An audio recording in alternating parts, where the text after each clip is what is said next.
Assalamu alaikum, que la paz sea con todos vosotros. Hoy os traigo un vídeo para exponer los orígenes del cristianismo, o para ser más específico, el origen de la Iglesia Católica. El contenido de este vídeo responderá a muchas preguntas e incertidumbres acerca de lo que ocurrió en los primeros siglos del cristianismo, como por ejemplo, ¿de dónde sale la doctrina de la Trinidad? ¿Qué maniobras políticas hizo la Iglesia para llegar al poder? O también preguntas muy importantes como por ejemplo, ¿se han manipulado las escrituras sagradas durante esos primeros siglos? A continuación os expondré el rumbo que tomó el cristianismo entre los años 200 y 500 después de Cristo, que por cierto se desvió completamente de las enseñanzas originales del profeta Jesús, que la paz sea con él.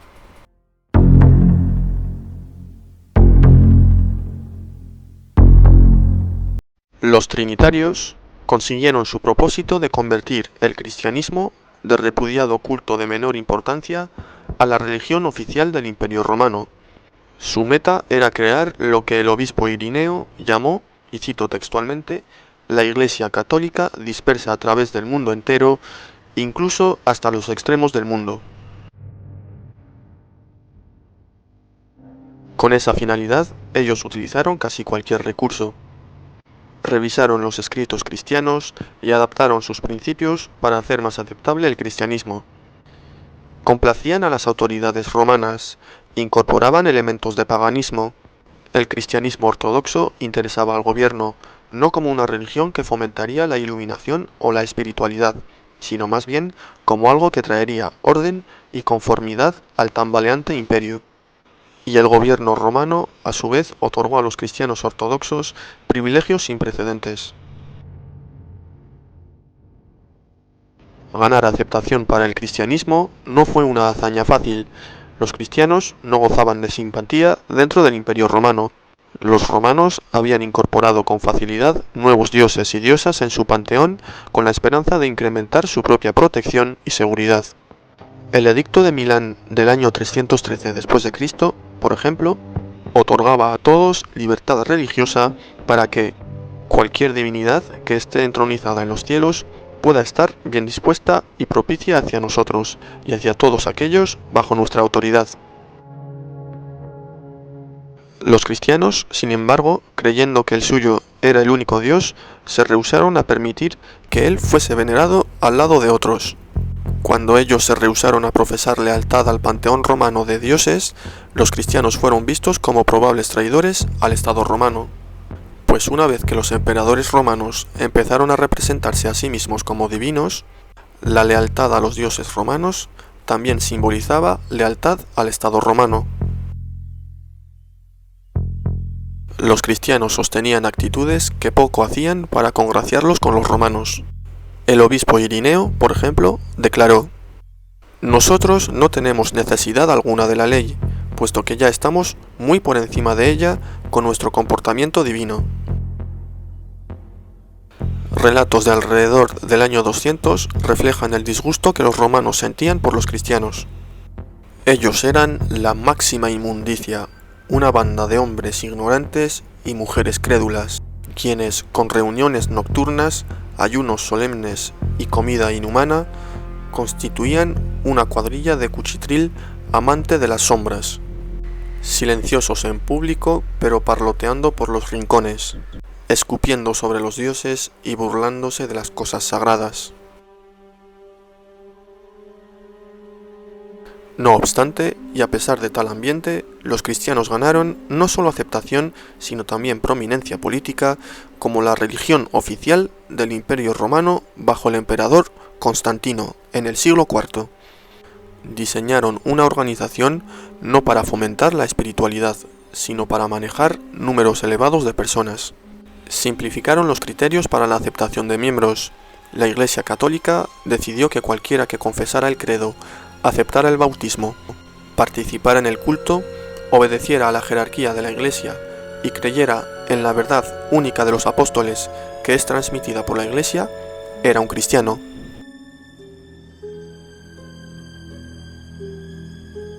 Como escribe un historiador, tales criterios sugieren que, para lograr la salvación, un ignorante necesitaba únicamente creer sin entender y obedecer a las autoridades.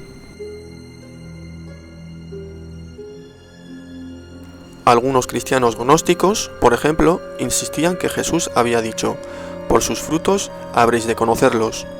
El bautismo no necesariamente lo convertiría a uno en cristiano, decían ellos, puesto que muchas personas se sumergen en el agua y salen sin haber recibido nada.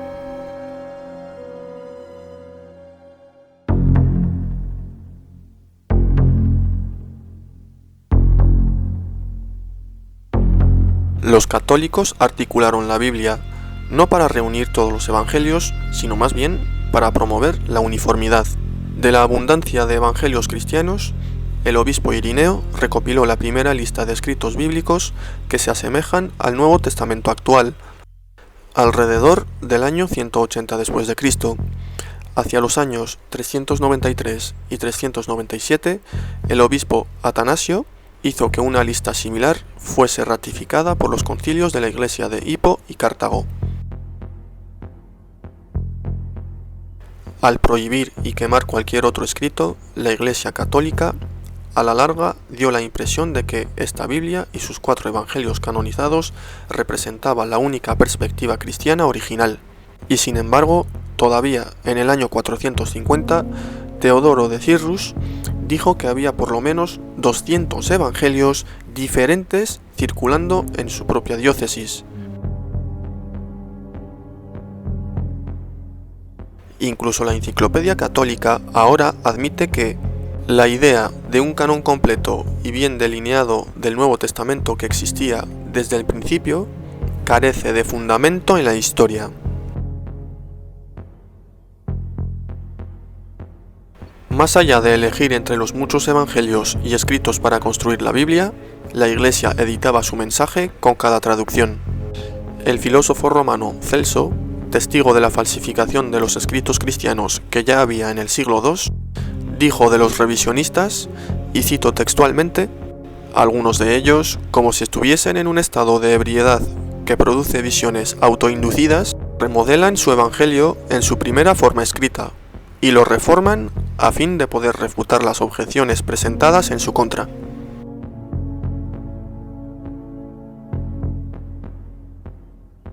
La Enciclopedia Católica reconoce que, en todos los departamentos, la adulteración e interpolación, así como ignorancia, han forjado malicia a gran escala. Los eruditos han mostrado que los 4 evangelios canonizados han sido alterados y revisados. Para conocer más información detallada acerca de la manipulación de los evangelios, os invito a ver mi serie de vídeos donde desmonto dichos evangelios. Los intentos para conseguir uniformidad no tuvieron éxito del todo. Incluso los 4 evangelios canonizados se contradicen entre sí. Como los autores del libro titulado Santa Sangre, Santo Grial preguntan: ¿cómo pueden los evangelios no ser impugnables cuando se impugnan entre sí? Fue la insistencia de la Iglesia por la uniformidad lo que atrajo al emperador romano Constantino. Constantino reconoció en el cristianismo un medio de conquistar la disidencia dentro del Imperio Romano y lo estableció como la religión oficial del imperio. Una vez que el cristianismo obtuvo prominencia, los ortodoxos, o llamémosles católicos o trinitarios, permitieron al emperador romano influir directamente en la doctrina cristiana. A fin de resolver las disputas ideológicas en la Iglesia, Constantino introdujo y presidió el primer concilio ecuménico en Nicea, en el año 325. En su libro titulado Los herejes, Walter Nigg describe los medios para llegar a un consenso. Constantino, quien trataba las cuestiones religiosas desde un punto de vista político, aseguró la unanimidad mediante la expulsión de todos los obispos que no firmaran la nueva profesión de fe. De esta manera se lograba la unidad. Fue algo enteramente sin precedente, el que un credo universal debiera ser instituido exclusivamente por la autoridad del emperador. quien como catecúmeno ni siquiera era admitido al misterio de la Eucaristía y carecía totalmente de poder para regir sobre los más altos misterios de la fe. Ni un solo obispo pronunció una sola palabra en contra de esta monstruosa cosa.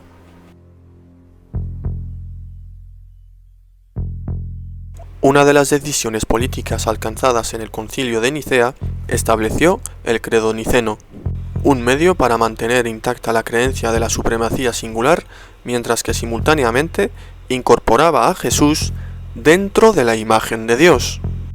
O también dicho en otras palabras, se divinizó a Jesús de forma oficial, considerándolo como parte de Dios.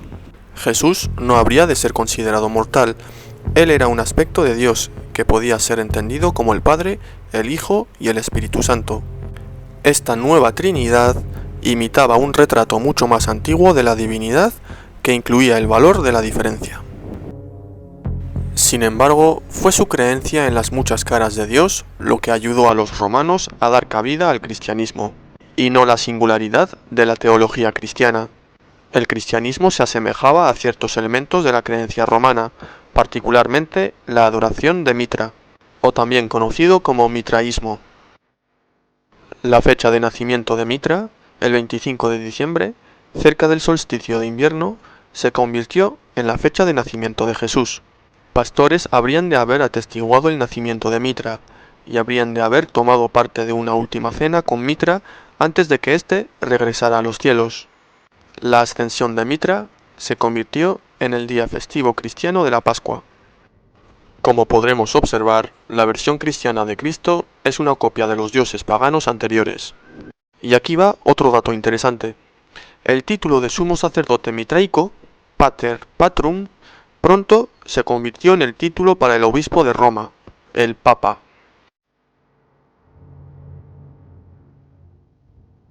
La figura de María llegó a ser reverenciada como una imagen para el aspecto femenino de Dios.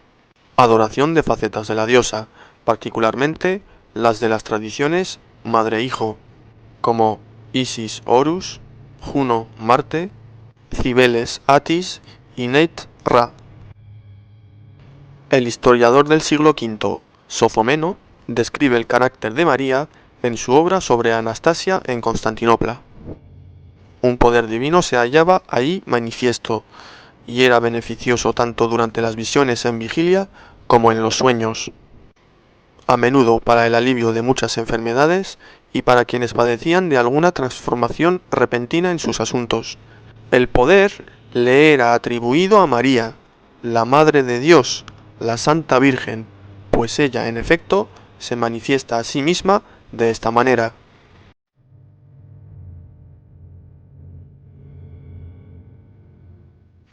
Sin embargo, durante los primeros 5 siglos, el arte cristiano representaba a María en un estado menos venerable que incluso los Reyes Magos, los 3 sabios, quienes portaban halos, mientras que María no.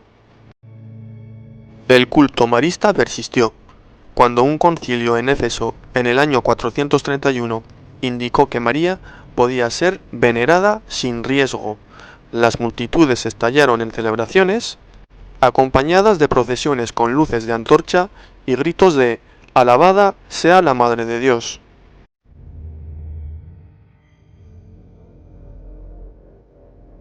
La Iglesia cosechó grandes ganancias haciendo concesiones en cuanto a su ideología y adaptándose a las creencias prevalecientes.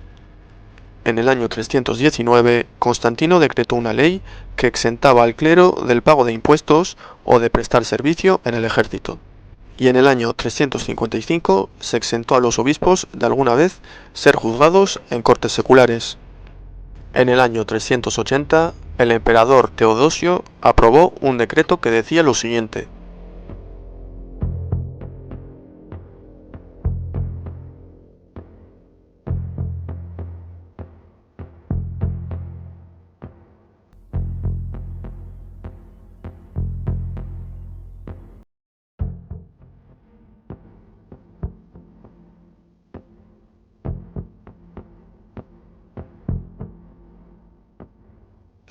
las leyes teodosianas hicieron ilegal el estar en desacuerdo con la Iglesia, y para el año 435 Una ley amenazaba de muerte a cualquier hereje en el Imperio Romano, aunque el judaísmo seguía siendo la única otra religión legalmente reconocida. La Iglesia había triunfado. Probablemente estos cristianos alteraron la historia de la muerte de Jesús a fin de disociar al cristianismo de la rebelión en contra de la autoridad romana. En sus inicios, la Iglesia hizo concesiones en cuanto a su ideología para dar cabida a las creencias contemporáneas. Fue mediante maniobras políticas que la Iglesia ganó su posición como la religión oficial del Imperio Romano y el poder y privilegios seculares que lo acompañaban. Queda demostrado de que el cristianismo se basa en mentiras y manipulación. Incluso a día de hoy se siguen discutiendo cuestiones tan fundamentales como, por ejemplo, el canon de la Biblia o también, por ejemplo, la naturaleza de Jesús. Espero que os haya gustado el vídeo y que sobre todo hayáis podido aprender acerca de este tema. Que la paz sea con vosotros.